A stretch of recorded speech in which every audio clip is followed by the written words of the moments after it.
정부가 발표한 내년도 살림살이 규모는 470조 5천억 원. 먼저 일자리 분야에 올해보다 22% 늘린 23조 5천억 원을 투입해 90만 개 이상의 일자리를 만들기로 했습니다. 자유한국당은 세금 중독과의 전쟁을 선포합니다. 미친 세금 중독 예산을 싹둑싹둑 잘라내겠습니다.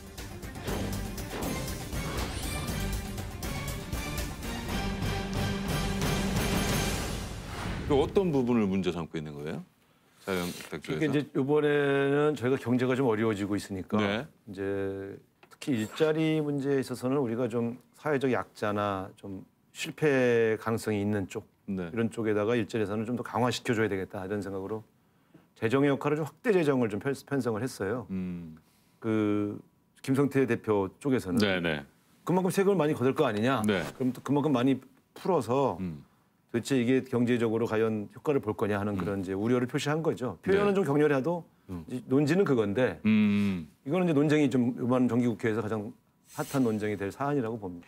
그런데 이제 지금 예산 내년 예산이 굉장히 많이 올리는 거예요. 그러니까 금융위기가 잠깐 있었잖아요. 2007년, 8년. 그때 빼놓고는 18년 만에 그 증가율이 제일 커요. 9.7%는 굉장히 네. 큰 거거든요. 그러니까 네. 정말 슈퍼 예산이라는 이제 명칭을 붙일 정도로 언론에서 네. 굉장히 많이 올리는 건데 그 올리는 걸 뭘 올리느냐. 이제 일자리 예산 말씀하셨지만 일자리 예산 올리고 또 이제 공무원들 많이 늘리고 또 이제 복지 이제 많이 올리는 건데 저는 일자리 예산을 지난번에 이어서 지적할 수밖에 없는 게 지금 1년 반 동안 54조를 썼거든요. 근데 내년에도 일자리 예산이 22% 늘려가지고 30조인가 뭐 이렇게 되거든요. 네. 그러니까 이제 그동안에 일자리 예산을 54조를 썼는데 안 늘어나면 이걸 평가를 해가지고 그걸 조정할 일이지 네. 그냥 안 되는 걸 갖다 계속 밀어붙여갖고 가면은 그게 낭비 아니냐 이제 그런 지적을 점잖게 했었어야죠.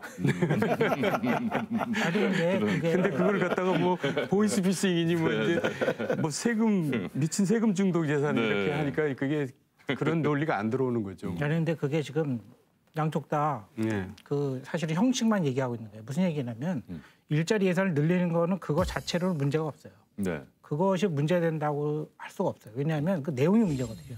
그 이런 말이 있잖아요. 그 낚시하는 법을 가르쳐 줘야지 고기를 나눠줘서는 안 된다 이런 말이 있잖아요. 네.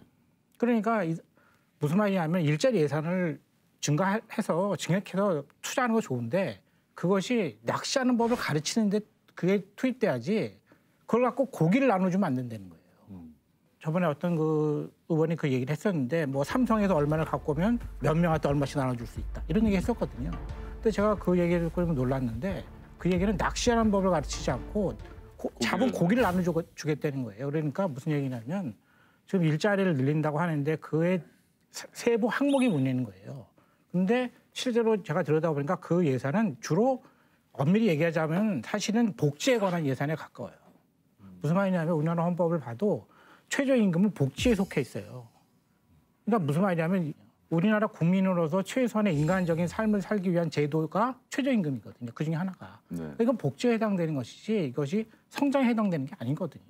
그러니까 예를 들어서 이제 소득주도 경장이 있고 혁신 성장이 있고 공정 경제가 있잖아요. 근데 저는 소득주도의 경제가 교과서에도 없다 이런 말에는 전혀 동의하지 않아요. 왜냐하면 교과서라는 거는 원래 다 잘 된 것만 나중에 나오는 거예요.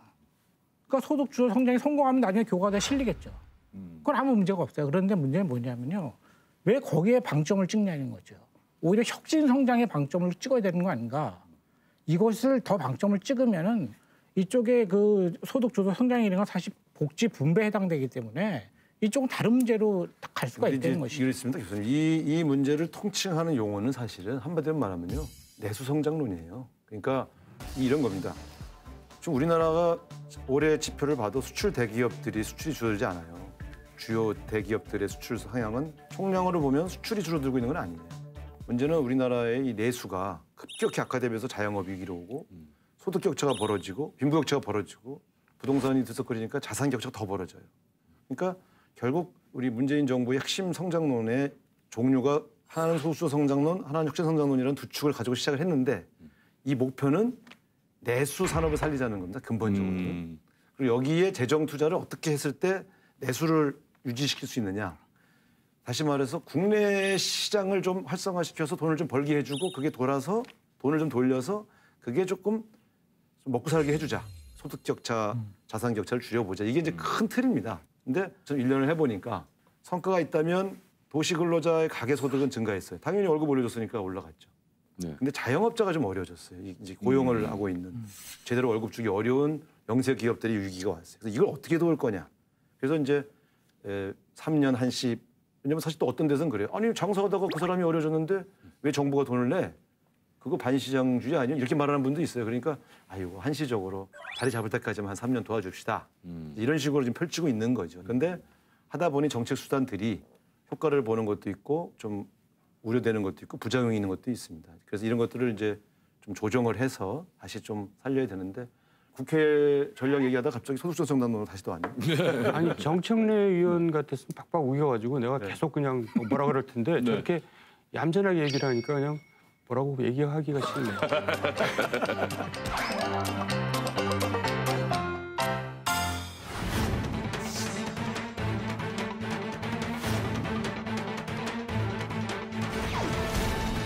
사회부총리 청문회 준비에 나선 유은혜 더불어민주당 의원은 논란이 계속되면서 사회부총리 지명을 취소하라는 국민청원에 엿새 만에 5만 명 이상이 지지 의사를 밝혔습니다.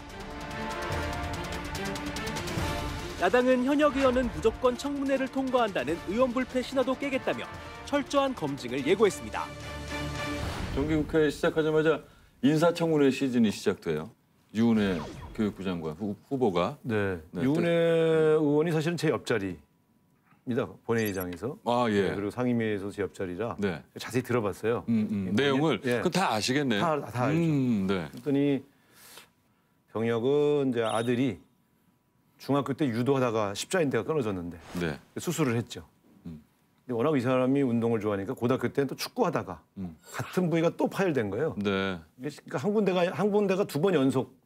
그래서 아마 이분이 이제 부모 마음으로 그때는 뭐 병역 이런 게 생각이 아니라 우리 아이가 정상적인 사회생활이 가능한가, 쩔뚝쩔뚝 걷지 않을까 이런 것 때문에 수술실 밖에서 계속 울고 있었다고 그러더라고요. 그러니까 근데 이제 다행히 생활하는 데 지장은 없는데 네. 2번 끊기면 다 아시지만 이제 2번 끊기면 뭐 정상적으로 생활하는 십자인대가 2번 네, 끊긴 같은 거예요. 장소가 같은 부위가. 학창 시절에. 네, 중학교 고등학교 때. 그래서 네. 이거는 이제 처음에 병역 아들이 군대를 안 갔다 그러니까 이게 뭐야 딱 걸렸네 이랬던 그렇죠. 분들이 중학교 고등학교 때문에 이게 그때부터 병역 면제 시키려고 일부러 다치게 쓸 리도 없고. 네, 네. 그래서 그거는 되게 이제 이해들을 하는 것 같아요. 그 문제는 지금 언론에서는 거의 보도 안 하는. 위장전입 문제는 시인을 그것도 이제 하셨나요? 물어봤더니 이정 지분 한 거죠. 그건 그죠? 주민등록상에 딱 나와요. 네, 네, 네. 원래 서대문구 부가연동인가 어디가 주소지였는데. 네. 그리고 우리 지었구나. 그러네. 그러네요. 네. 근데 이제 성공회 성당의 신부님 사택. 그게 이제 그 같은 유치원 동창 아, 부모인데 예. 그때 유은혜 의원이 둘째를 임신하고 있어서 이제 나오면은 출산하면 딴난 아기를 보게 되니까 네.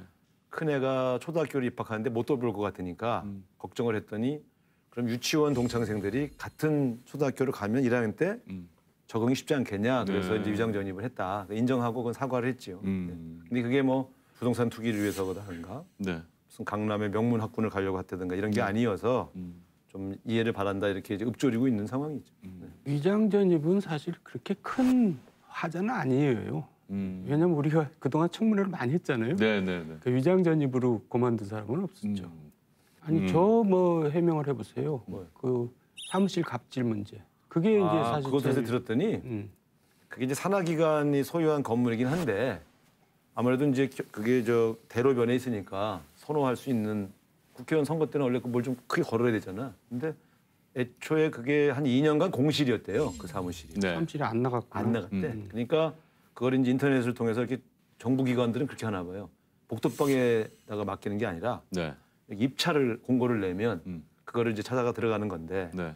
그때 그 실무를 본 공무원이 여기는 영리 목적이어야만 되지 국회의원 사무실은 안 됩니다. 이렇게 했으면 안 들어갔을 텐데 네. 그 얘기를 안 해줬다는 거예요. 계약하는 당시에. 네, 그 네. 사람은 내 사무실을 이제 내려고 이제 이 규정을 어겼구나. 공무원이. 아니 그분도 잘 몰랐나 봐. 본인도. 네. 그러니까 우리라는 게 우리가 그건 규준이라는 게 별로 많잖아요. 그러니까 비어 있으면 오히려 자기 책임이잖아요. 왜 사무실 활용을 제대로 안 하냐 그러니까 아마 비어 있는 거 빨리 임대하려고 정치인이 들어올 줄은 모르고 뭐 굳이 영리 목적이 아니냐 이런 얘기를 할 필요가 없으니까 아마 네. 했던 모양인데 그래서 근데 이걸 박근혜 정권에서 감사를 했어요. 그래서 네. 감사해서 실무 직원들이 그 사실을 고지하지 않은 책임은 분명히 있으나 유은혜 의원이 압력을 넣거나 특혜를 받은 건 없다 이렇게 감사 결과 보고서 나왔어. 그래서 이제 옮기면 되는데 네.